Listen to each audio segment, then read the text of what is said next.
অনেক দিন পর বাড়িতে মটন আসলো, তাই ভাবলাম চলো রান্নাটা তোমাদের সঙ্গে শেয়ার করে নিই। কড়াইতে সর্ষের তেল দিয়ে দিলাম। দেখো বন্ধুরা, এখানে আছে মটন, সর্ষের তেল, আদা রসুন পেঁয়াজ, ধনে গুঁড়ো, জিরে গুঁড়ো, লঙ্কা গুঁড়ো, হলুদ গুঁড়ো আর স্বাদ মতো লবণ, আর দিয়েছি দই দিয়ে মেরিনেট করে রেখেছি। আচ্ছা, এবার এখানে আমি আলু ভেজে নেব। এবার আলু ভাজায় অল্প হলুদ আর অল্প লবণ দিয়ে দেব। দেখো বন্ধুরা, আলুটা হালকা ভাজা হয়ে গেছে, এবার আমি তুলে রাখবো। পেঁপেটা ভেজে নিই, পেঁপেটাও তুলে নিচ্ছি।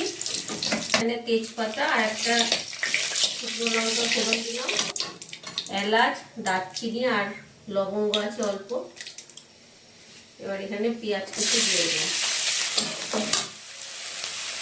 পেঁয়াজটা লাল হয়ে গেছে, পেস্ট দিয়ে দিলাম। আদা রসুনের পেস্টটা পেঁয়াজের সাথে ভাজা হওয়ার পর এই যে মাংসটা দিয়ে দিয়েছি।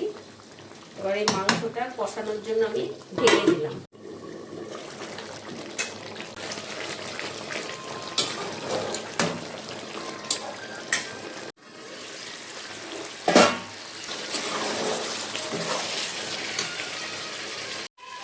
দেখো বন্ধুরা, এটা তেল ছেড়ে দিয়েছে। এবার দেখো, টমেটো পেস্ট করে রেখেছিলাম, একটা টমেটো পেস্টটা দিয়ে দিলাম।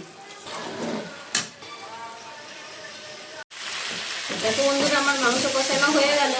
এটা 4টে সিটি দেবো, দিয়ে নামিয়ে দেবো।